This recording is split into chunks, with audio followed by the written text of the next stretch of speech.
Tree Talking Time is brought to you by Conkey's Outdoors. Get all your hound hunting needs at conkeys.com. Welcome to Tree Talking Time, where we talk all things tree dogs, from the smallest feists to the largest hounds, treating squirrels to bears and everything in between. And from time to time, we might even run a little fast game.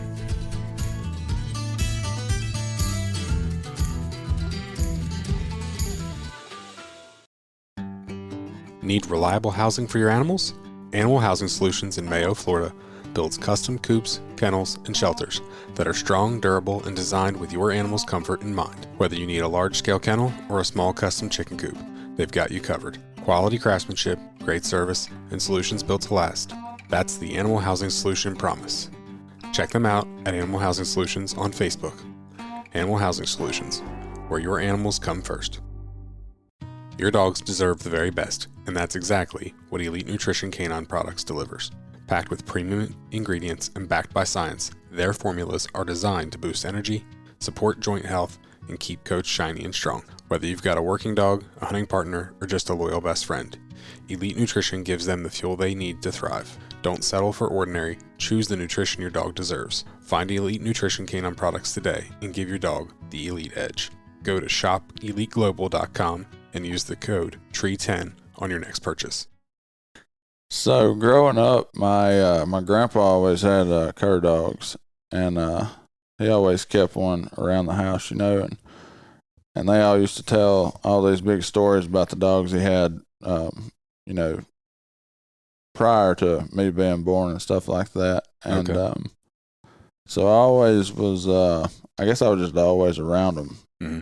And even when you're a kid and you don't necessarily, you get a little older and you run off doing other things. But I did, my grandpa, I was always around when he was cussing about his dogs. So I picked up and a lot of that stuff, it was pretty neat. So when I got really invested back into him, a lot of the stuff that, I would hear him fussing about or telling somebody when I was younger, I really got to see that come to fruition, and that was a pretty neat deal. Mm-hmm. Because literally basically everything I do is off the standard he did. Okay, that's pretty cool. Literally, and it worked for him back then with bobcats, and it works for me with hogs now. So he primarily ran bobcats. Yep, he was. The Boars Tree and Bob dog was one of the first dogs inducted into the Cur Dog Hall of Fame when they started their registry or whatever. Okay. And that was his dog. Nice. Yeah, my grandpa was mad because my grandpa has no desire for anything with papers or any of that. And his dad took the dog and got the registry done or whatever, because he wasn't going to take it. And then when they done that cur dog induction thing or whatever, I don't even know if he went to that or not. That's funny. He could just care less. He could care less. But no, I know he went to it. I know for a fact he went to it. Or he went somewhere where he went to that because he was telling me at all the mixed up looking dogs that they inducted into the registry when they done it. Mm-hmm. Into their, as what a cur dog was. He said he knew half of them was walker crosses and stuff like that, Yeah. Heck, back then all them dogs were all crossed up. Oh yeah. I love crossed up dogs. It's funny. I have some crossed up dogs and they've always intrigued me. And I find it really interesting finding or hearing about the dogs, especially in a registered breed. The dogs that weren't what they're supposed to be, like those and like I said, in my leopard dogs, finding out there's plot hound in that dog and seeing where it is on paper. And I just think it's interesting. Oh yeah, well all the good stuff back when dogs were dogs and men were men, if you didn't have a job, you're probably gonna get in trouble. And somebody's gonna help you get to Jesus. So Yeah. you didn't get to breed nothing. You had to be productive. Yeah. It wasn't like they were just gonna have a bunch of pretty dogs out there and feed them just to feed them. Exactly. They needed them. Mhm. That's the difference. Big time. No, but like I said, I just find that stuff super interesting, and the crossed up stuff.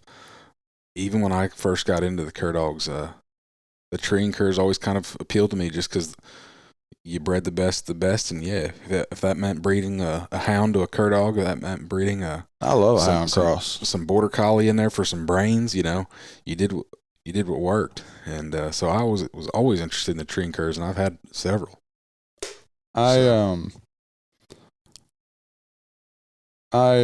So the big thing, like people with the cur dogs, people ask me all the time, "What's a cur dog?" And I don't know. What do you think a cur dog is, Ben? That's a catch-22. Originally, a cur dog was a mixed up dog, that is what they originally were. Now we've come to the point where we have registered cur breeds. Yeah, there you go. So to me, the registered cur breeds aren't a true cur dog. Because they're not a mixed up dog anymore. Well, that wasn't the best bred to the best necessarily to get there. It was a registered dog, probably bred to a registered dog. One of them might have been good, one of them might not have been. I don't know. There's been a lot of that situation. Mm-hmm. And then the line breeding, I'm personally not big on it. So why is that? I just think it breeds weakness. Okay. And you can, most people do not agree with me on this when it comes to dogs and stuff like that. But my horses also, that's why I like those Mustangs, is because they're genetically just better than domesticated horses, because out there, if they got bad genetics, they die. They don't reproduce. Yeah. And like the big thing with the papers, what I don't like about paper dogs and the breeds is, let's say you sell a pup to somebody and it's a pretty pup and it's the wrong person, and they go find another pretty pup and they breed them and they start selling. Yeah. So that's the thing. That's what, like, my grandpa cussed about when I was a kid, and that's like, you'll see it, like, especially with the Catahoulas. Yeah. Double glass eyed, deaf, white, all that stuff. But if you'll notice where those dogs come from, they're not coming from people who are working them. Yeah. Like, it's people who are picking up off of dogs that were genetically sound. Mm-hmm. Like, those are the people that are to be, if you weeded those people out of the registered dogs and all that, the working dogs, it would change the game. Yeah, and that's the one thing I know. There used to be registries that were performance-based, and now they've kind of gotten away from that. But, like, I know back when the leopards were started, everything had to be inspected by somebody. So, you had people that would swear to that your dog worked, and then, or you had to take it to a licensed breed inspector, and your dog had to go out there and tree its own coon, so before it could get registered. Yeah. And really? Yeah. See, I don't know that. Yeah. So that was with the when it was the American cur breeders, and then it was the American leopard cur breeders. Like I said, leopards have kind of had a wild story with the name and kind of their. But I know that's like how Richard McDuffie, who started the breed, well, one of the founders of the breed, like when you got puppy papers, they were appendix papers. Yeah. So all they were just a set of puppy papers. In order to get permanently registered, your dog had to go work. Yeah. So, like, the best Catahoulas I've ever been around, and I'm sure my stuff goes back to a Catahoula. Like, I'm sure he had some Catahoula in him or something, but they were all like the darker colored Catahoulas, and they didn't have no bright eyes, or there wasn't nothing flashy. They had some Merlin on them somewhere. Yeah. But, just big, stout. You could tell, like, that dog was bred for a job, not because it was pretty. Yeah. And, like, I've seen some great ones like that, but I've never seen somebody show up with an old flashy, bright colored, double blue eye, that's doing anything but getting in the way. And that's just my whole thing with the papers. It's like, you got the wrong people that breed them a lot of times. Yeah. No, I get exactly what you're saying, and unfortunately, it's hard to control. You can't really control that. Don't get your dogs registered. Well, the only other way to do is very much like the German system, where it's very rigorous testing. That's all the German breeds. Yeah, but I care enough about my dogs when I die someday. I don't want somebody to start screwing with them then. That's just me, though. Yeah. So we've been at this for a little while, so why don't you introduce yourself? Yes, sir. I'm Cody Brewer from Livingston, Tennessee. But you said, so you're pretty much a hog hunter now, right? Yeah, I pretty much when I was a little growing up, I just listened to Grandpa cuss about what a good dog was and what should do this and that. And, so I got to see all that. Like when in 2000, I moved away for a while because I was just riding bulls and rodeo all the time, and I was traveling a lot. We'll come back to that. To what? You riding bulls. Okay. So what you gonna do? So anyway, so when I come back and I was ready to start building me a set of dogs, that's when I really started, because I was focused on it, and I really started to notice all the stuff that, he'd told me in the past that, it made more sense to me then than ever. And, I literally still, go by it today. So he'd like to let a dog run loose. So he'd like to give it a chance to, if it was going to get killed, he wanted it to do it within the first year. He said, if he's not smart enough to live, he said, why would I raise him until he's big enough to use, take him out and train him and then let him get himself killed? He said, I want to know if they're smart enough to live the first year. And, at the same point, while that might be his rationale, I also think a dog running loose learns a whole lot more. There you go. Yeah, just common sense stuff. Yeah. Well, that's the thing. It wasn't like he was just watching them, Yeah. I don't know that I've ever just had one, like a puppy or something, to get killed like something crazy. It's just that they're out there when they're running loose like that, they're making all kinds of little mistakes and they're learning every time. Mm-hmm. Don't run under the horse or this and that and going on. And, just the more times they can't learn if they're not out there making a bunch of little failures. Yeah. And also just the sights, the smells, the, crossing creeks and skunks, all that good stuff.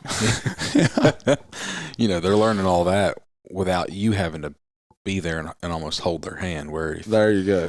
For me, I don't have the opportunity to let dogs run loose in my house. Yeah. I live right next to a lot of people don't. I live next to a 4-lane divided highway. So yeah, a dog is going to die if I let it run loose. And I own 2 acres. So yeah. But that's why another reason I wanted to move to where I'm at. Yeah.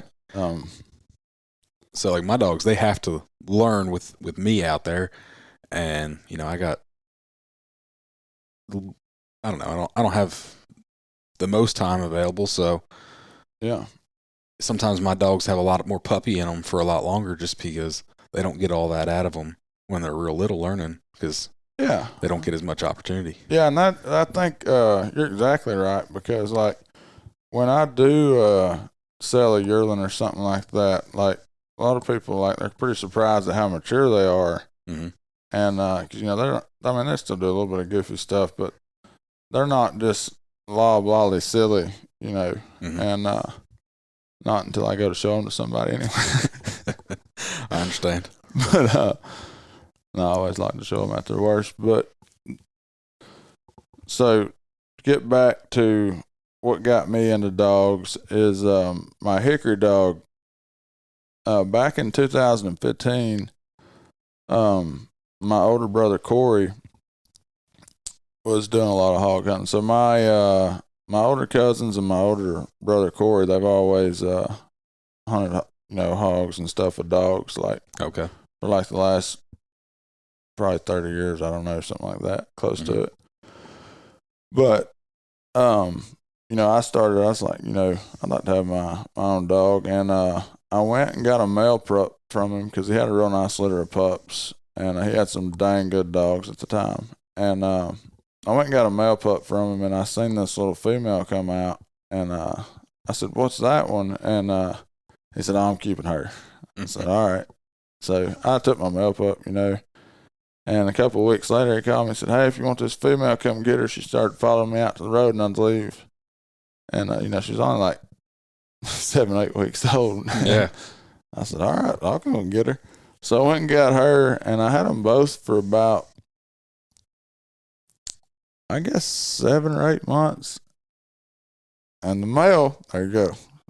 I already lied to you, Ben. Dadgummit. The male got ran over. Yeah. But it was because the neighbors had a dog. We didn't live on a busy road, but the neighbor had a dog. I think it was in heat, and I think he was going over there. Okay. Because they might have been older than 6 or 7. I don't know. It's close to a year, but yeah. So that's what happened to him, and I've had Hickory ever since. Okay. But she's kind of what you built your whole pack around. Everything. Right? Yeah, everything is built off of her, and and a lot of people get confused when I'm talking about the good things I like in a dog on social media or anything like that. It's not bragging, especially from my point of view, because I know so many people who are way better houndsmen and know much more that it bothers me sometimes. I'm thinking, I wonder how much better that dog would actually be if they owned him instead of me. You know what I mean? Oh, I know. So I've had a few like that. I'm like, you would have probably been really phenomenal if you had a good owner. Gosh. Yeah. I think about that every day. Like, yeah. So like the whole Hickory deal, that was all luck, because she literally, she had to have been around maybe a little over a year or so. And, I was all gung-ho to hunt, I was trying to get one, and, I'd just go walk that sign down, and, we didn't find anything for a minute, just me and her. Yeah. She didn't know necessarily what we was looking for. And, we went one day, and, I climb up, I was like tunnel vision, like, when I don't find a hog, like I see it as losing, like just the competitive part of it. I mean, It's like losing. And if I really want to find one, and I was just over it that day. I was like, ain't no way I'm just going to settle and be like, well, another, dry day. So I just kept going, and I got up under this bluff. She was always hunting, though. She was just out hunting everything, But I busted this big boar out from under this bluff, and I shot him like 3 times as he was running around through there. And by the time I got to him, she'd done got to him. And, she was just going crazy, like fired up. Yeah. And that's all it took. That so dog. One boar, huh? One. And literally like 2 weeks later, took her again. Like she literally like, bam, like 30 minutes. She went and found them. And she just put it together. And it wasn't like it was anything great that I'd done at all. I can promise you that. But so we killed a couple more that ended up moving. And so I took her with me, and I was down in Petersburg, Tennessee. Okay. And I forgot to mention that I'm a professional armadillo hunter, but so they had armadillos down there, and I thought that's the coolest thing ever, because we didn't have them up here at the time. Yeah. So I'm down in Petersburg, and those. So basically, I was just riding colts during the day and stuff, and but when I'd be out there riding them, we was all the time killing armadillos and groundhogs. So, and then I'd use her to catch cows. That's probably the best cow tracking dog I ever seen in my life. Okay. Insane. She can literally, once you're on one, whatever, you line a steer out and you're going for them or whatever, and I don't care if it goes to 200 or 300, or 200 or 300 head was just standing. If that steer goes through where all of them was just standing, and like, she cannot see it. It's out of sight. She can still knows which one she's tracking. Yeah. She don't ever mess it up. And, yeah, like she'll blow your mind tracking cows, but it's a big old cow. Mm-hmm. But like her thing about it to me is just like how intelligent she is. Mm-hmm. You can go take her to catch bulls, and she acts like a nutcase psycho that wants to catch everything, or you can go find a calf for somebody, and she'll go stand by it, won't even hardly bark at it. Just very intelligent. Yeah. And but she's a thrill killer. Like, she's got an issue. She's always like, she's 11 now, and she found a boar like 2 months ago. I was like, goober. I'm just trying to slow her. Slow her down. She's like the worst retiree ever. But when she was younger, like I paid attention to her the whole time. Like, it wasn't like when I moved and wasn't hog hunting that I wasn't out doing stuff with her. I still spent every day with her. Yeah. And I was down there for a while, and then I moved over to Knoxville, and I was over there for a couple of years. We didn't have no armadillos over there. We had coons and foxes. Okay. But while I was in Petersburg, I bred her to this big male dog my buddy Wade brought up from Florida. And his name was Link. And I reckon the reason that he got that dog from Florida was because he was too rough on cattle. Okay. And he was probably the baddest catch dog. Like, he was bad to the bone. And he had a big nose. He could win something off the side of a mountain. Like, I was like, if I'm going to breed her, I'm breeding her to that dog. And so I bred her to the Link dog, and that's how I got my Bodog pup. Okay. So when I moved to Knoxville, I had my Bodog pup, and he was, I guess, 6 months old at the time. So we didn't have the armadillos down there, but we had, there's this old lady that lived on the place where I was living. It was a big farm, but she had a bunch of chickens and stuff. Mm-hmm. She's all the time fussing about those foxes or whatever, getting her chickens. And I was down there in Ritzieville. I had no business being down there. It's like just a redneck in a White House or something, Yep. And so she called me one day and she said, "Cody, are those stinking dogs good for anything? I just seen the bleep, bleep, bleep fox come running out of my chicken house." I said, "Well, yeah." I was like, I didn't know, like, they'd freak out, if they knew I put my dogs on something and they killed it. She said, "Kill that stinking thing." I was like, all right. So I took the dogs down there, and as far as I know, Hickory had never ran a fox. I said, "Which way did it go?" And she said it went that way. I said, all right. And I just walked down through there and went, "Yee!" And I was, just kept walking that trail, probably walked about 20 yards, and here in about 15 minutes, we had a fox caught and stretched out. So, I think that goes back to that intelligence. She probably would have never done it if you wouldn't have told her to. I don't think she would have. I don't know, because it's never happened when I didn't tell her. Yeah. It never happened when I didn't tell her. I always had to tell her. I never thought about that. You just said that, but yeah, I always had to tell her. But I'd say we probably killed, like, I don't know, 10, 12 foxes down there. Jeez. And raccoons. And so that's when I was raising Bodog, while I was doing all this. Mm-hmm. The best dog that I've ever had, I always will say Hickory, and she's like the queen of trash. She's like, she just loves to hunt. She's a killer. You know what I'm saying?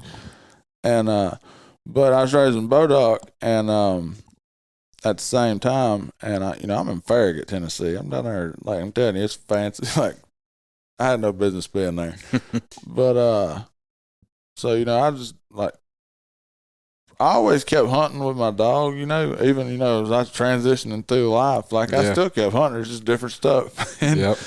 And I had about enough of that city bull crap, and I was ready to go back where I could just hunt. Mm-hmm. And I guess I'd hit that certain age, and I was like, I don't know, probably 26, something like that. But I was starting to figure out that, I didn't necessarily like people as much as I thought I did when I was younger. And, I just want to hunt. So I started, so me and my buddy, Blaine, he still lives in Petersburg. We started meeting in the middle at my, where I hunt out there at my place now. But, we started meeting in the middle and hunting there. And, the first time we went, Hickory hadn't been on a hog, and I'd say it was a good, at least, like, probably 3 or 4 years. Mhm. No, I bet it was probably 5. Yeah, might have been. But I don't know that she was the first one there, so I couldn't honestly say she was. Mhm. I don't know if she's the one who found it, but the switch was flipped. It was good after Yeah. that.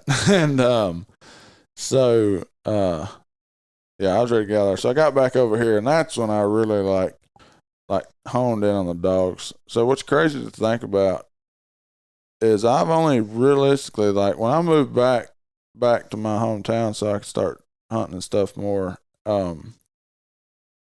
that's when I really like honed in on the hog hunting. Okay. So I've only, and that was, I moved back in literally like December 2018. Okay. So I realistically, I've only like been just straight up serious about all this for about 6 years. Mhm. Really not that long. No, it really has. A lot of people like, I don't go into detail and tell them, I'll run around acting like a fool, like a young guy does for a while, but they think, when they ask, you just hunting all your whole life, haven't you, with those dogs? And I was like, yeah, well, I just say, yeah, but it's like, no, there was a long stretch in between of ignorance. But well, you weren't just running around doing nothing. I mean, you were a PBR bull rider. yeah, Yeah. Let's touch on that just a little bit. How long did you ride bulls? I rode bulls for 15 years. Okay. And so I rode bulls for 15 years, and I don't know, what do you want to touch on? I don't know. I don't know much about your career. Give me the highlights of it. I don't know. I kind of have an odd relationship with my bull riding. Okay. I don't know. Like, somebody else might be proud of it, but I'm not necessarily. I think the fact that you were in the PBR is pretty cool. Like, you were a professional bull rider. That's what you did. I don't know. I mean, yeah, it was a good time. And, I was lucky I got to do what I got to do. I just think I should have won more than I should have. Gotcha. Just from my perspective, like, looking back and knowing, like, personally, like, because when you ride bulls, you're your own coach, everything, you know what I mean? So you're responsible for you, and looking back and, like, when you do that, how much work you put into it. Yeah. And looking back, it just aggravates me that I put a ton of work into it and didn't necessarily get the results that I was wanting. I understand. I had a really good time. And I got where, I don't know, I done good, but I don't think I've ever seen another guy that is got my size and my frame. I don't think I've ever seen anybody that size get as far as I did. Gotcha. Like, you'll see guys that might be a hair taller than me every now and then, but their shoulders are like toothpicks. Mm-hmm. Like, the wide shoulders is the biggest disadvantage. Like that, I got like a wider type frame, so like, you can be tall, but you gotta be like a string bean. Okay. And but yeah, like when I left high school, I weighed 190 pounds, and when I stopped riding bulls in 2021, I weighed 209 pounds, and I was 4 pounds overweight for what I thought. Okay. Just think about that. That's crazy. And yeah, I had to watch what I ate every day. Mm-hmm. If I woke up and weighed myself on a day I was riding, I weighed too much. I didn't eat that day. Jeez. Does that matter to bull, like, in the sport of bull riding? Does your weight matter? Oh yeah, like, yeah. If you ride bulls and you're not 5 pounds underweight, you're fat. Okay. Literally. And it's what I'm trying to say. It's like a ballerina type game, and I'm over here like, so I think that's why my mindset a lot of times, like, I program myself like I feel like a little person. I don't know, but like, hell, if I weighed too much on a day I rode bulls, like, I wouldn't eat nothing hardly. If I might take a little bite of something, And then if I didn't like it by that, before it was time to go, I'd be outside in the summertime trying to sweat it out before I took a shower and took off. I just like to feel light. Gotcha. You know, I just rode better when I did. Okay.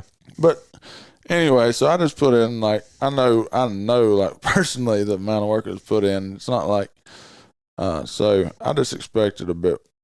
I expected a bit more. So Understand. for myself, not no one else, of course. But when I was done with that, I was really like I was just burnt out on the people. Okay. You know, TikTok and all that bull crap came around, and dudes started perming their mullets. Yeah, like they're doing those TikTok dances behind the buck and shoot after COVID. And I was down in Georgia, and I didn't like all that funny business before I rode. Yeah. So, let alone do I want to deal with some goober out here beside me before I go to do business. You know, he's down here doing whatever. I don't know why he's down here getting on the bull, because he's too worried about his girlfriend out here, and they're making a TikTok together. And I told him to get the heck away from my bull bag and my gear. Yeah. That that wasn't gonna be around me. And I just We were started trying to get your mind right and focus, and yeah, people being dumb. yeah, and I just So that's what I just got tired of it. And but the best year, what's crazy? So the best year I ever had riding bulls was like the first year that I was like super serious about hog hunting.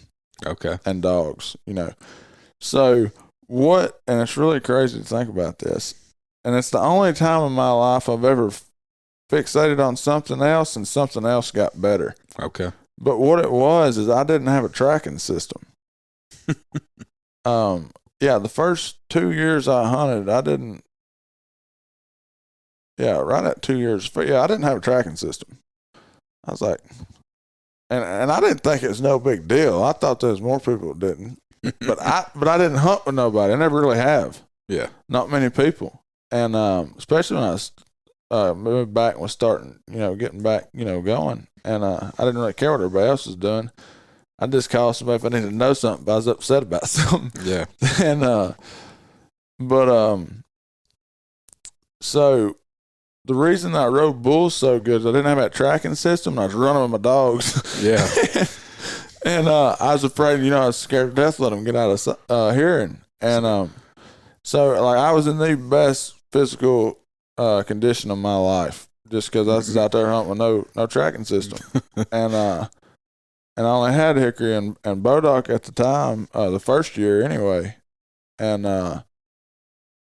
so yeah, that's the only time that's the only time in my life I've ever like focused on something else and it made something else that much better. Yeah, it makes sense. But I bet at one point, like, it would have been hard to get 10% body fat on me.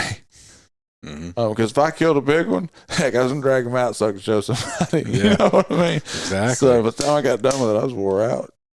But it was like great for, cardio and stuff like that. And I kind of liked running with them anyway. Best training ever. Running hog dogs with no tracking system. Yeah. And I probably would still do it more. I still hunt some without a tracking system, but I'd still do it on foot today. But it's just not safe for the dogs. Yeah. If you say like when I'm hunting pups, like I'm not, I don't put tracking collars on them. Okay. They're going to go out for a while without them before they ever know what one is. I just like to let them be dogs. Gotcha. But where were we at with this story? So we're hunting hickory and bodock. So what happened after that? So I wanted to. Sorry, I don't know. So when I was, running around trying to figure out what I was doing every night, I felt like crap most days. Because I'd be out all night hog hunting, and I worked on this big farm. And the next day, I had to go to work. And so at some point, my buddy KP Cooper up in Crossville, Tennessee. He's been in the game forever, and he knows more than he's probably forgot more than I'll know. But he's one of them guys. I just always call him, like, if I can't mentally wrap my head around something that happened about a dog, like, I'll call him and be like, "Hey, what do you think about this?" Mm-hmm. And I just like to know what he thinks. He's really intelligent about dogs in general. But he said, "Oh, you'll have a whole kennel full of dogs for long." I said, "Heck no, I'm not feeding a bunch of dogs. Like, I like it. I keep me two right here." And he said, "Oh, you'll want more." Oh, he wasn't wrong. I got a ton now. I thought I could keep it slow, just kind of, keep, just because I was killing like big boars with just those two dogs. Yeah. And just wearing them out. But so then I bought this dog off of a guy. I think I went through a couple of them. Oh, I'm sure you did. Not as many as you'd think, but anyway, I ended up with this Ranger dog. He was supposed to be, been helping Bay and da. Yeah, no, he followed me around for like a month, and I was killing hogs in front of him. And I thought, I called old boy. I knew him. I grew up around him, and he's a little bit of a dog trader. And I said, "Hey, if you want this dog back, I'll give him back to you." And he said, "Why is that?" And I was like, "I can't get him to not walk behind me." And he said, "Oh, I can't believe that." Well, he didn't want the dog back. Yeah. That's how much how good he was. And but I went one night, and I had this little yellow female I got after that. She sucked too, but she was in heat. And that Ranger dog, and I baited this boar hog in a pond. I just hunted by myself every night with my dogs. Yeah. Nobody, it's just how I did it. And everybody around here, so, people around here wouldn't, and my cousins and my older brothers, they'd always just shot them. They didn't stab them or nothing. Okay. And, Burdock catching them boar hogs, I'm stabbing them in the dark. And that was a whole learning deal too, because I was hell, I just bought me a little buck knife. I was like, that'll work. There's the first big ones pretty rough. Yeah. It takes a long time to kill one with a little knife. But I probably have to cut that out. I was thinking. But so that Ranger dog runs in there after that female, because she's over there paying attention to the hog. Like, they're in the water with him. And Ranger took off following her. Well, that boar hog smoked him in the side and cut him good. But that dog lost his mind. It's like it flipped a switch on him. That's what it took. Like, the goofiest situation ever. I'd done said the heck with that thing. I just didn't know what I was going to do with him. But that goober got hooked right there in the pond. And that's the loudest bay and cur dog until I heard this guy's dog on Facebook from Alabama the other day, squirrel hunting. That dog was loud. But that Ranger dog, until I'd heard that other dog, I'd never heard a dog bark as loud as that Ranger dog. Mm-hmm. And so that helped me too with not hunting with a tracking system. I'm sure it did. I can hear you seen my place earlier. You could hear that dog like 1.3, 1.4 miles away out there. Jeez. You wouldn't hear nothing else. You hear, like you just hear the pitch. Mm-hmm. But so just like that made Ranger, like from then on, and he'd still do some dumb stuff, like real dumb. And don't let me start bragging on him yet. He'd done a lot of dumb stuff. But that's when then I got this female from my buddy David. And I bred Bodock to her. And I raised that first litter of pups right there. Mm-hmm. And that's when I knew, I can't. If I'm going to have a dog, it's going to I want to invest time in it. I'm going to be around it. I got to live with it. Yeah. It's got to have a certain amount of intelligence. Yep. And if they don't have that, I can't deal with that harebrained stuff. Yeah. I'm just, I ain't got time for it. Mm-hmm. And it just, I don't know, they just drive me insane. It's hard for me to be around other people's dogs. And thank goodness mine are pretty smart some days. But, so after raising that first litter and getting Ranger from nothing to playing ball, that's what I knew. I was like, the time it took for me to get that Ranger dog there, those pups were already catching him before they were a year old. Yeah.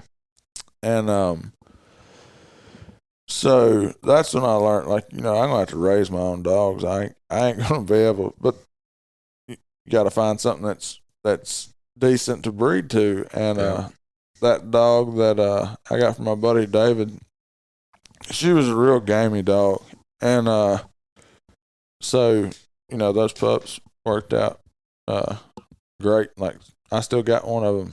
Okay. The Oak dog, I think he's 4 or 5.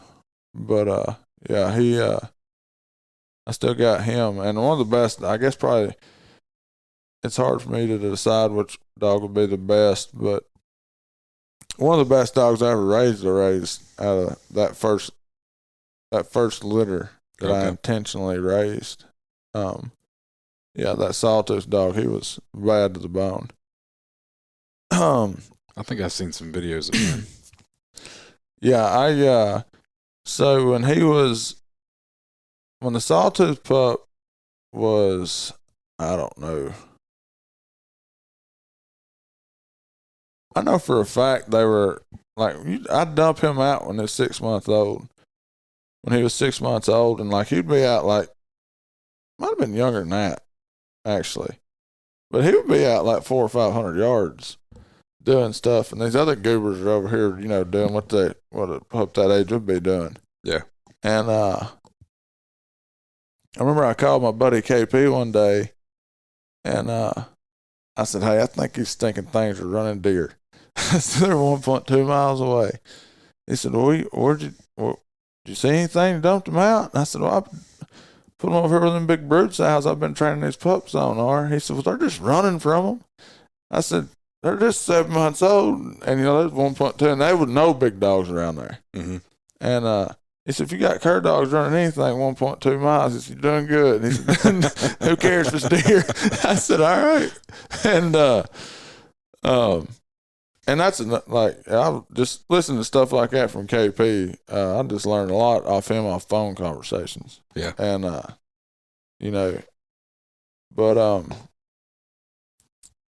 but yeah, that's when that first litter right there that really opened my eyes to it. But I actually it was a hound type cross dog off a female. Another one. When finding a good female to breed to is difficult. Yep. That's more difficult than finding a good male. See, that's why I like keeping females, because if you raise a good female, now you have the world at your to be able to breed to. You can go breed to whatever good male dog you got. There you go. It's out there. When you have a good male dog, how do you, now you've got to either convince other people to breed to your male dog. Yeah, they're not going to. Exactly. Or you have to raise your own females. So either way, you're raising your own females. There you go. So to me, this is just my opinion. You're further, unless you want to be a stud dog owner, unless you really like male dogs, I'd prefer to have females. So 2 of the best dogs that I've ever hunted with were fixed females. My Hickory dog's fixed. Okay. She kept getting some kind of infections or something. I had to get her fixed. Mm-hmm. So, but I have a Bodog pup out of her, Yeah. And luckily, like hell, he got a lot of her genetics and that deal. But what we were talking about earlier, when I was talking about how great a dog could have been, like that dog, I don't know. It's hard for me to say which one of my dogs I'd think was the best, because I know he got the most unfair chance of them all, and he still was right there with my best ones. Okay. You know what I'm saying? Yeah. I hunted that dog for 2 years without a dadgum tracking system, and I was catching and, you know, stabbing 250, 300 pound, 250 to 300 pound boars like every week, and with one dog. And it's pretty good. yeah, everybody, like, I don't know if I said it earlier or not. My older cousins and my older brother and stuff, they thought I was full of crap when they'd hear about me stabbing them. Or they say, he ain't stabbing them big boars. Nah, he's just shooting them and taking his picture. I don't like guns really that much. So, I mean, you know, I like guns, but I don't like all that racket. Yeah. So, but yeah. Conkey's Outdoors is proud to be a sponsor of Tree Talking Time. Family, hunting, tradition is the Conkey's motto. They understand the importance of passing down the tradition of hound hunting. They are a family-owned business that treats you like family. They also understand the importance of having the gear you need when you need it. Conkey's carries everything for your next hunt, and it ships to your door quick. They also offer great warranties on all tracking systems and financing options.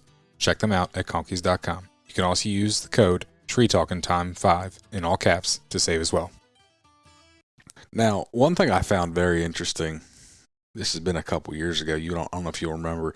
You sent me basically some pedigree your brother gave you. Yeah. And it was some goofy looking pedigree. But if he got it right, yeah. But I remember the thing that stood out to me. The Boston Terrier. The Boston Terrier. Okay, you'll see a black and white dog tomorrow out of this a litter. I'll take her with us. You'll see her, and when you hear her baying, she sounds like a Boston Terrier. That's funny. Guess that, you know, that's probably been like 15 years ago, and at least 7 or 8 generations ago. Yeah. And that I still, every now and then, like 2 litters, 3 litters ago, I got 2 black and white ones. Okay. In a litter. And then then this one just popped out.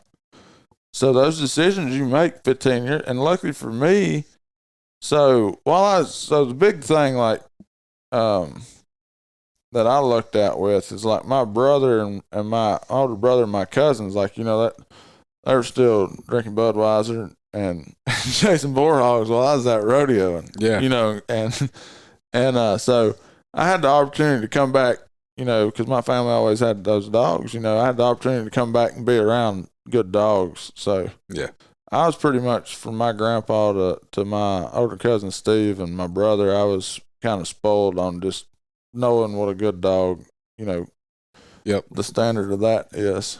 And so, you know, that helped a lot. Now, when did you get into guiding for the public?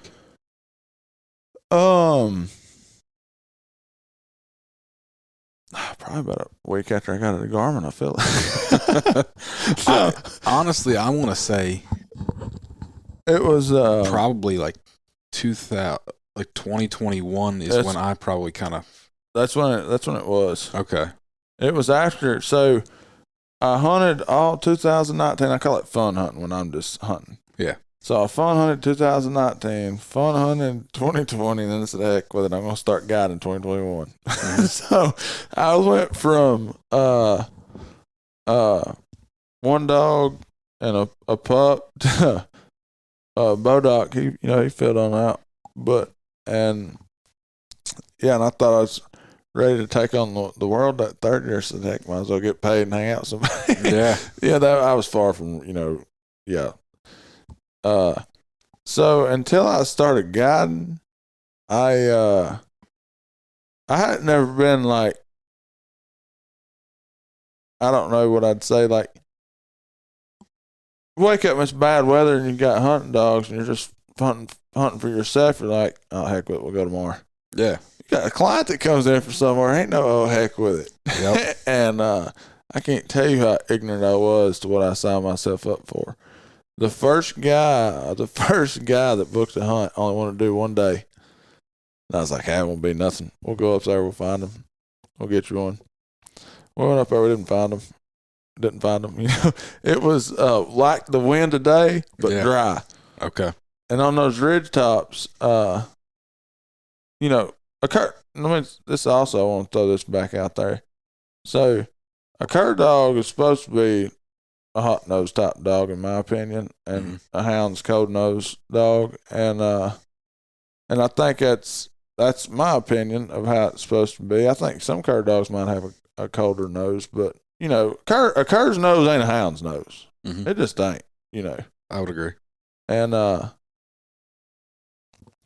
so when that wind's whipping those ridges, it's just blowing those leaves every which way. So it gives those cur dogs. I don't know what it'd do for a hound, but it'll give those cur dogs a bad day. Yeah. And we just got our dogs walked up there, and I'm like, ain't no way I'm striking out on my first decline. And so we get back. I hunt this poor little guy all day, and he owned a rehab place in Atlanta, and he didn't ride horses.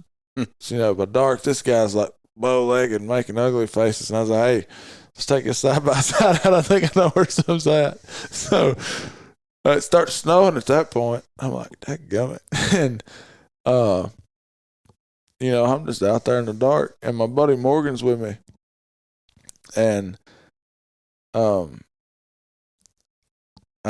these guys are like, they're ready to go. Mm-hmm. Like, they're over it.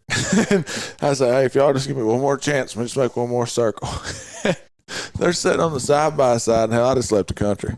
I took off up that mountain, and I was like, ain't no way in hell I'm losing today. And, we got to the top and hit this bench, and I went off in no man's land, because that's one thing I've always figured out. If you're not finding game, you got to go where you don't normally go, and you're gonna find game. Yeah. And so I learned that pretty quick. So I took off, and I don't know, I was probably darn near a mile away. And I think it's dang near 11:30 at night or something. and Bodoc struck up ahead of me, and he would always be a little bit more mouthy at night, just for a few licks, I guess, until Hickory got with him, and then Ranger, I guess he had enough sense to know, hey, everybody, I'm on it right here. Let's go. And but he wouldn't bark after that. But he'd always yip a little bit if he didn't know where those other dogs were when he started one. Okay. And I swear, I think he just wanted to know, hey, I'm on it. But because he wouldn't do it after that. Yeah. Just open up just to let him know. I think, I don't know. He could have just been cussing me, but for hunting him all day. So I started hunting that dog. We probably got going at 8:30 that morning or 11:30 at night. I'm saying 3 dogs. Yep. And I called Morgan. I said, I'm on one. He said, where at? And I was like, I don't really know yet. So they probably went like, I don't know, 500 or 600 yards, something like that. And bait up. And when I got in there, it was in this field, and this pond had dried out. This growed up field, and it was sagebriars. We don't have a lot. We got briars and all that, but them kind that grow around that pond and stuff. It's like big in Alabama. Okay. I hear them cuss about them all the time. But in most areas, like, we're just like thick saplings and like the little normal briars. Mm-hmm. None of them's fun, but you know what I'm saying. But, yeah. So I get up in there, and Bodoc catches this hog, and I bet I called Morgan, like, dropped him a pen, and he has to go up the road. And I bet he drives like 7 miles around me just to get back to me. And because these guys weren't hiking where I just hiked. Yeah. They're from the city. I understand. And I think it took me like 10 minutes to beat a trail down in there and get that hog. And Bodoc just held it, the whole time. And then I held it for about, I'd say it was 20 more minutes by the time. Might not have been 20 minutes. Hell, I don't know. When you're doing stuff like that, it seems forever when you get tired, So it could have been 5 minutes. I don't know. But I know it felt like a long time. Yeah, I sat there and I held her until this big, nice sow. But I held her until my daggum hands started going numb. I started getting scared. I was going to lose feeling in my hands. And I said, daggum Bodoc, you get tired, we're going to be in trouble. And so now a lot of times, especially if I know I'm taking, certain people out there that probably don't need to be out there, I make like these cuffs that way, because if I can catch them, and I just cuff myself to them, okay. And I can just kind of hang out, catch them, like, just relax for a second, let the feeling come back in my hands. But yeah, that was the first day, but I got it done. And I was like, it'll just get better after this. But no, that was a just rough season. Like that first season was rough. Just a whole bunch of learning, and those 2 years I spent fun hunting, I kind of peed my own Cheerios, because I killed a bunch of hogs. Yep. And I didn't necessarily kill them, but my buddies or something did, because I'd always take somebody with me anyway. Yeah. But it wasn't somebody I had to hold their hand, because they'd die out there. They might get lost and get hungry, but they weren't going to just die. But yeah, but I was really wanting to, like, starting it out. I was like, I'm gonna kill them all out. Like, I want everybody to kill a hog. And I think I had like nearly 20 hunters that first year, and I got like 70% of them killed out, I think. And I was like, that sucked. I was pretty let down about it. I was like, we're gonna get it right this next time. Next year, I got more clients, but it's still about the same deal. Just each man alive. I guess I got this mentality where I rode bulls, and if you don't do your job, you don't get paid. Yeah.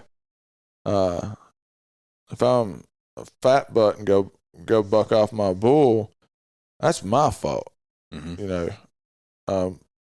I set myself up for that. But those people in the stands, they don't spend their hard-earned money to come and watch me just look like a goober.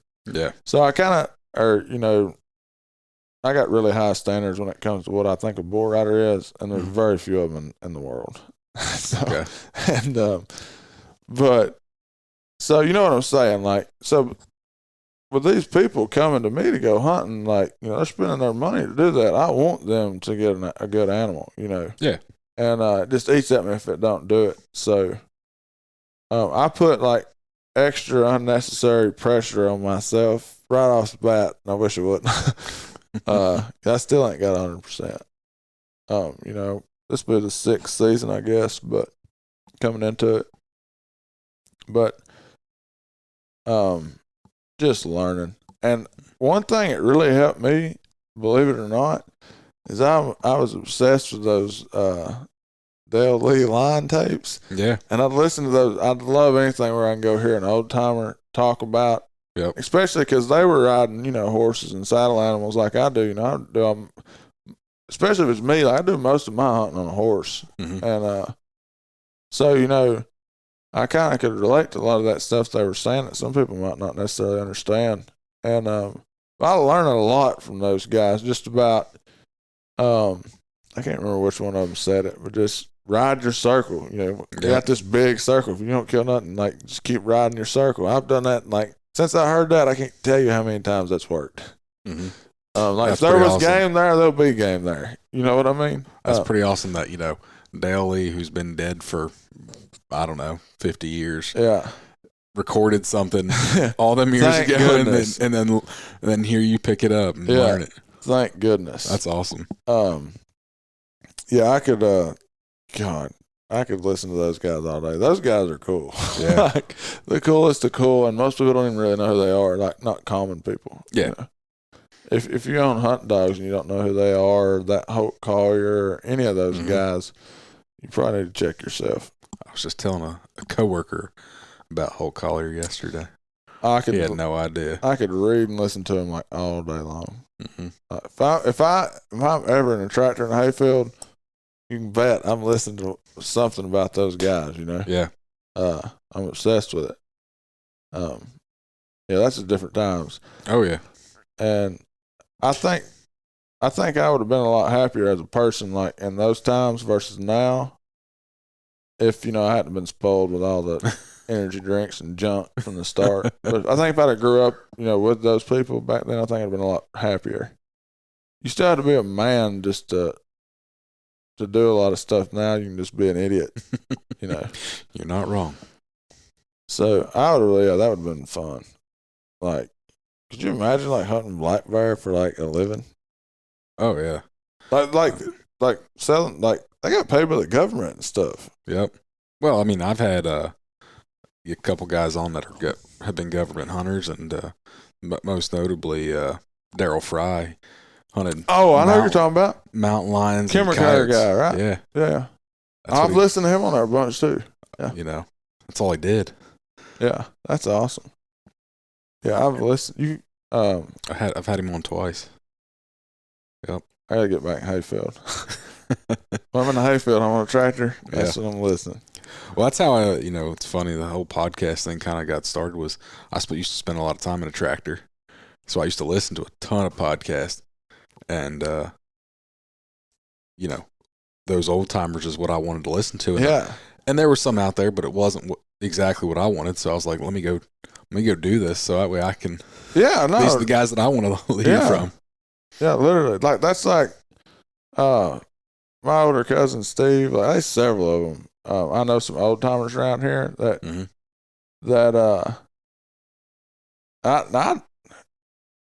I don't agree with the way a lot of people do a lot of things. So when I hear somebody say something I think's intelligent or sincere about dogs, that has good dogs, I don't know, like it just like fascinates the heck out of me. Yeah. It's like, so there's this guy named Gary Walker that's had squirrel and coon dogs, and he treats a lot of bobcats too around here. He's hunted for years around here. Like, everybody knows him. You see, that's Gary hunting right there. If you see that truck pulled over, everybody, you just know it. Yeah. And so anytime we run into each other, I always like tell him, call me when you're going hunting. He little fart never does. I don't know why not. I guess, I don't know, but I don't call people a lot when I go hunting either. Yeah. I don't know. I just like to be, I feel like a lot of times you want to be out there with your dogs, and if it's just you know everything's going on 10 times better. But, so I think that's probably why he don't holler at me sometimes. Yeah. Maybe he don't like me, I don't know. But I like him a lot. But I ran into him at the store one night, and we were talking, and I was cussing because Granny killed a skunk or something. Hickory, call her Granny now. And she stunk like crap. And he said, yeah. He said, I'll tell you one thing. He said, I'll do it every now and then too. Mm-hmm. And I said, yeah. I said, I don't know. I guess I'm just on the trashy side of life, because a lot of people say, oh, my dog wouldn't do that, I wouldn't do this, da da da. And he said, well, I'll tell you one thing right now. He said, I've never seen a good dog that wouldn't get a little trashy after something if it was fired up to hunt. If it, hadn't been hunted a little bit or something, just like, that's a game dog. Like, you know what I mean? Like, and that kind of struck to me, because he's got very nice dogs, very expensive squirrel dogs. Okay. And when you hear people say, it's just like, he didn't have to say that, a lot of people wouldn't. Oh, my dog wouldn't do it. Yeah. My dog's above that. Well, your dog probably ain't worth the crap if it won't get a little bit trashy every now and then. That's what I think. You gotta have drive. Yep. My best female right now to breed to is my gum dog, and she didn't remind me so much of my Bodock dog and Hickory at the same time. She drives me insane. I don't know. I think a lot of her, but you talk about a dog that will drive you insane. So if you hunt her all day and you ain't put her in a position to find, and she's hunting, like, this dog's busy. It gets around dark. You can see it. Like, you can see it in her face. Like, she's just like, she knows that the hunt's about, if we've been out there all day, she knows we're probably going to be done at dark. Well, she's going to be done because I'm going to go switch her out. Yeah. And you can just see this desperation look get in her face, and then she gets this serious look to her. And I know now, like, God, I hope she runs into a hog, because ain't no telling what else she's about. She'll nail a skunk or something. Yeah. and she will run like heck to get away from me. She knows before she does it. It's like she hits this mood like something's about to die. Yeah. Just a gamey dog. But literally, I can get, I might take her tomorrow. I don't know. But I can show her to you, and she looks like, that's a very nice dog, and she's a very nice dog. She's also a desperate killing heathen. She just loves to hunt. Mm-hmm. And she's desperate to go after something. Like, she's desperate for it. Like, like she went 4.5 miles, trailed a boar hog the other day, and I've witnessed anything I say, or I ain't gonna say it. But my buddy Chris was with me, and she went 4.5 miles from where we started to where they had him bait at, and they got so far away. I don't know if they got him up in between there, or if he was in a bedding area where they were at when we got there. Okay. And he wasn't a mean hog. He's pretty, like, some of them boars are savage, some bucks, but he was acting good. And they wasn't roughing him or nothing. Yeah. They're just baying. But that's 4.5 miles. I just wish the collar wasn't showing. It would show they were bayed, but a lot of times those cur dogs, when they're trailing hogs across those ridges, if there's been a bunch of hogs around there, and they're feeding on these acorn flats up top or on a bench, well, those, I try to explain it to people like, imagine following cows around the pasture all day with spray paint, marking a trail behind every one of them. Yeah. So when them hogs are out feeding, they're grazing is what they're doing. They're grazing. They're grazing every which way. So that's the stupidest scent to try to track for a minute. Oh, yeah. And every now and then those cur dogs will kind of, they'll get still. And I like a dog that'll get still when it's on a mission instead of running off doing, I want them to be moving, but sometimes I need to process stuff a little bit. And so to make a long story short, I'm pretty sure like he was bedded there and they tracked him all the way to his bed, but that was that gum dog. But I could go show you her right now, nighttime. If she hits a skunk or a armadillo, sucker dead. But what's crazy is I also didn't want her to be a hog dog because I started her on bobcats. Okay. That was a litter. I started her on bobcats, so the dogs that didn't look as good to me on the cat. So when Gum was 4 or 5 months old. It's written down. I caught a bobcat in a trap, and so when the Gum was 4 or 5 months old, I caught a bobcat in a trap, and I took it to this big hayfield, it's probably like 200 acres, and let it loose, and she trailed it.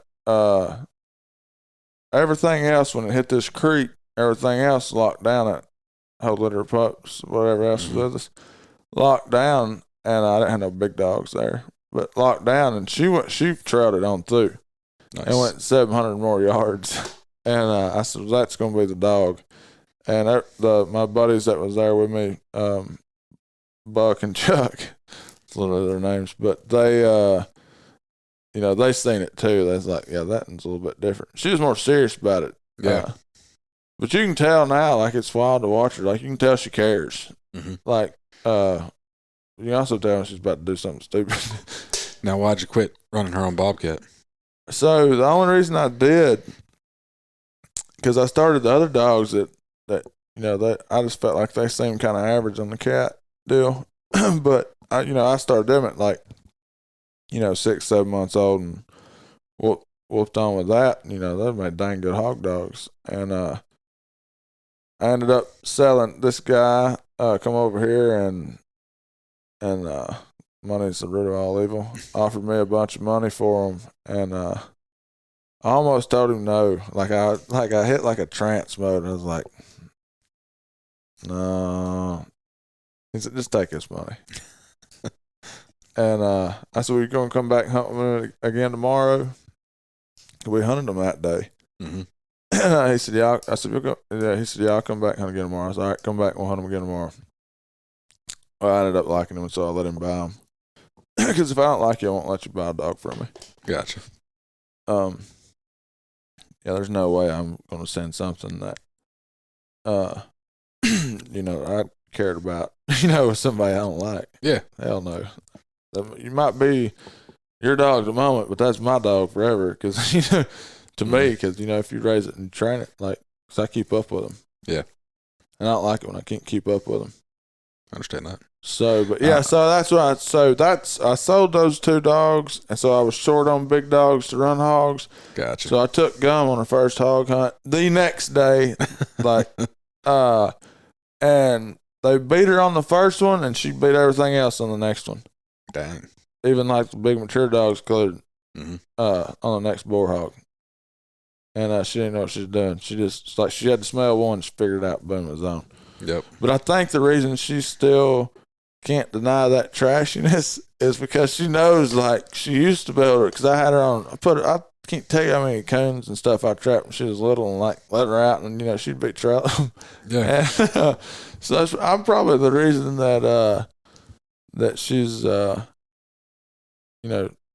gets trashy like she does. But I understand. I don't care. I still It's love her. all right. She's a bad dog. She's good, good. You got me all fired up. I'm can't wait to go out tomorrow. Oh, it'll be good. I think it'll be good. I don't know. I'm hoping.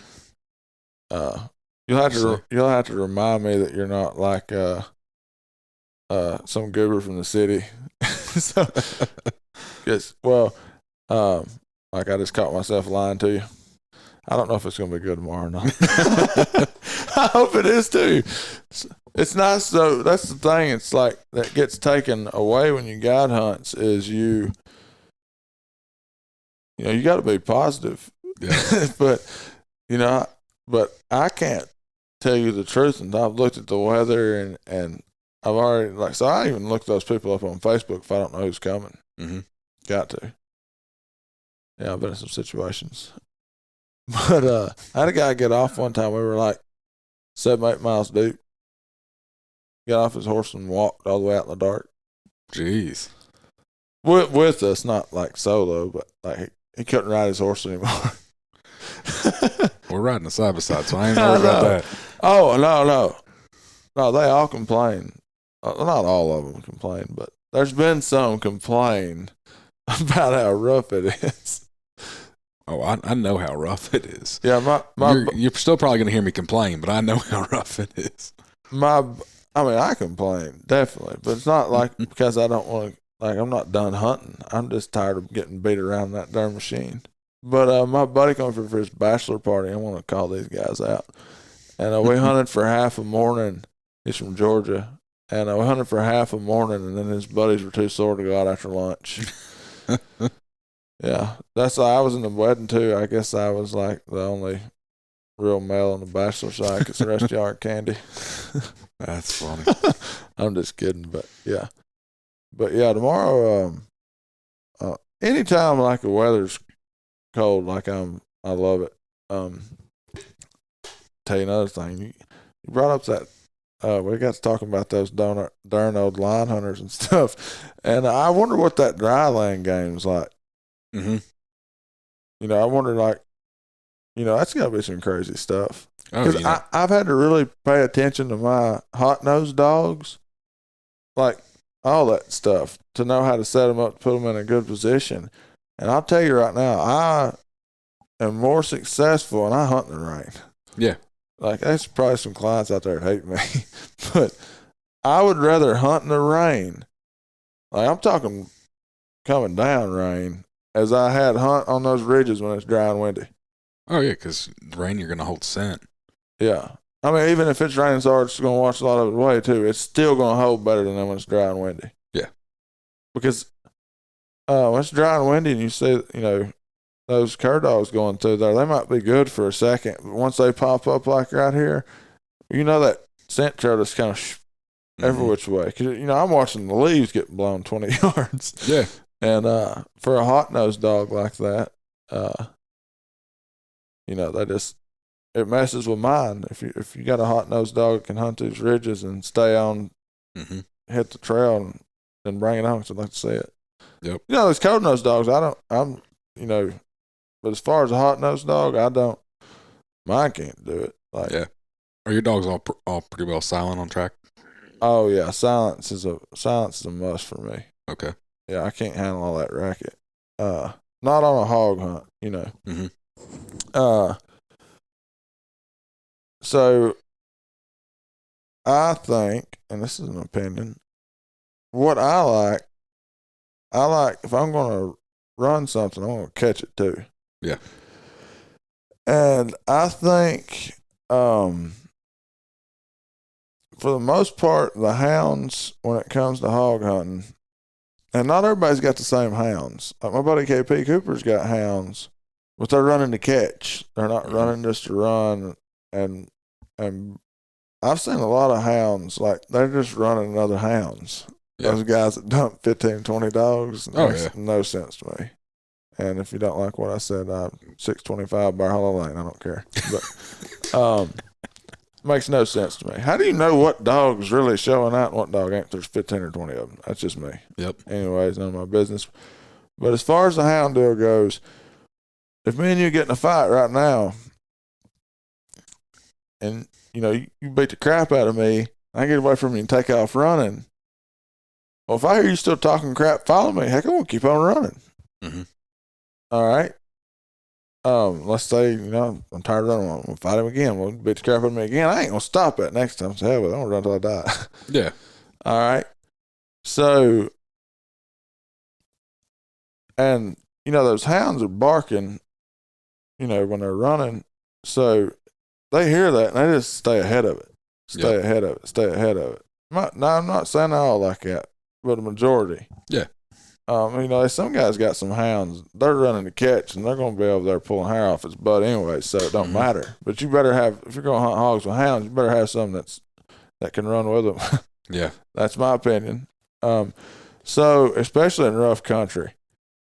And another thing, the hounds push the hogs so far away, you can't get there and help your dog. Mm-hmm. If you can't, if he can't get a hog shut down in Badland in a reasonable distance, like that 4.5 I just told you about, I didn't like that dog doing that. Mm-hmm. I can't help my dog out there if I can't get to my dog. Yeah. And I just like to see what's going on. Mm-hmm. And so, those hounds will drive them so far away, and they usually run a bunch of them, the ones I've seen. And then everything, when they get there, when they finally do get him run to death, them big boars, they're rough on those hounds. And everybody's tired. Yep. 15 or 20 miles, away. Everybody's tired, Exactly. And, and old boys, they've just been riding around on the side-by-sides drinking beer. I don't support that. My dog's working. I'm going to be working to get to him. Mm-hmm. And, I don't know. Not everybody hunts like that. And I ain't saying they do, but I just have no desire to have any more distance away from me and my dog when it's on a dangerous type animal than I can help. Yep. And you can't always control it, but that's just me. Because at the end of the day, I can do without killing anything as long as my dog don't get hurt, Yep. And so with the cur dogs, me and you get in a fight. You and I get in a fight. You beat me up. I get away from you. I don't hear you chase me after long. Heck, I'm going to slow down and walk. Yeah. Then bam. Then, I got to turn around and fight you off because you're already there. I didn't have a whole lot of warning. And, let's say I get away again. They usually never get away after that. Mm-hmm. I mean, I don't ever have, it's got to be a big rank sucker just to keep on strolling, or it's got to be a big sounder, and I just got like 1 or 2 dogs, and it's just like, 30 hogs, and they're not running away. They're just like, just slow traveling, whatever. But yeah, the cur dogs, they just make more sense to me in rough country on, something like hogs. And I don't know. I want to get my dogs on some bear. I put Granny in her first bear race last year at 10 years old. There's a rookie run. She went 2.5 miles. There you go. Yeah. I was over there in Gatlinburg. Yeah, we had to cut her off on the other side of the mountain. I was just going to take off with him. But he's, we got to drive around. If I'd have just took off with him, heck, I'd have been right there close too. But some people like to do a lot of driving. We will tomorrow, but I don't know. I just don't like the fact of having to drive away from my animal to get to my animal. I get it. That creeps me out. I can't stand it. Yeah, I can't stand that at all. But and I don't think I'm downing the hounds or anything. I love all dogs. If I'm a millionaire, you'll know it. I'm gonna have beagles. I'm gonna have hounds. I'll have everything. Yeah. But I know to hunt hogs and to guide people and to hunting, guide hunters, you're not going to do it in this rough country with hounds and be successful. You're going to educate your hogs. You're going to lose some dogs, and your hunters are going to be tired of riding around on that rough stuff. Yep. You better run stuff that keeps their mouth shut and then locks down when they lock down. I understand. And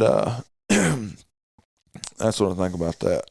But we've been on here for a while, but you owe me one story about how the swamps hurt your feelings.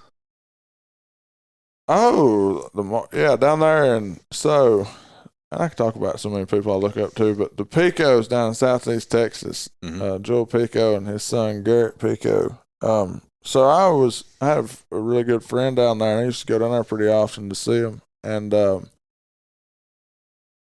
but when I went down there, I didn't. I still didn't have the Garmin. I'm still getting hillbilly out here and running with the dogs, and I just thought that stuff was just for sissies, And we get over there and we hunted and didn't get on anything for a minute, and I'm getting kind of embarrassed because I really look up to Joel and I was like, Tanks, where the heck's the hogs at? What do you think's wrong with these dogs? Because he had his good dog with us too. And I had Hickory and Bodock. And he said, I don't know, brewer. And I was like, they got to be out here somewhere. They got to be.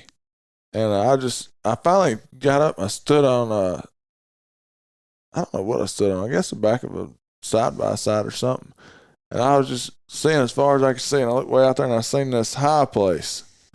I said, well, if I lived in that hole, I'd live on that knob. And I took off and I took Bodock with me, and Hickory was out there hunting. If the Picos was on him, they're not telling how much special he could be. You know what I'm saying? Because a lot of stuff I learned then, like I go by today, like I learned off just talking to Joel and Garrett, But, so I'm pretty but they took off again, and I couldn't keep up with them. And I didn't see my dog for about, hour and a half, 2 hours. And in the hot nose game, that means they're either on something or it ain't good. Yeah. And I was stressing out. Stomping around them swamps cussing. Yep. There's freaking alligators everywhere. Oh, yeah. I don't like all the dampness. It didn't like my dogs. I don't think they hunt that country like those dogs from down there hunt that country. But my dog's done all right, But I didn't like that country. I love Southeast Texas and all that, but I don't necessarily care about hunting it every day. I understand. That I could probably fuss about. Yeah, that I just like, but when I got home, I went and bought a Garmin. There you go. That's what Southeast Texas did for me. That's what finally made you. Yeah, literally. I couldn't help my dog. I was like, that'll never happen to me again. Tanks was like, I told you to use mine. That's funny. Well, I know got a long day ahead of us tomorrow, I'm sure. So we'll wrap this one up. I do appreciate you sitting down with me. You bet. And if anybody's concerned, I'm wrong about a lot of stuff. So that's why I like to listen to these podcasts too, because I get to learn. So yep. If you're listening to this, and especially if you're an old timer, hit Tree Talking up, because I want to hear you. There you go. All right. Thank you, sir. Yep. You can find me on Facebook and Instagram at Tree Talking Media. And until next time, keep them talking in the timber.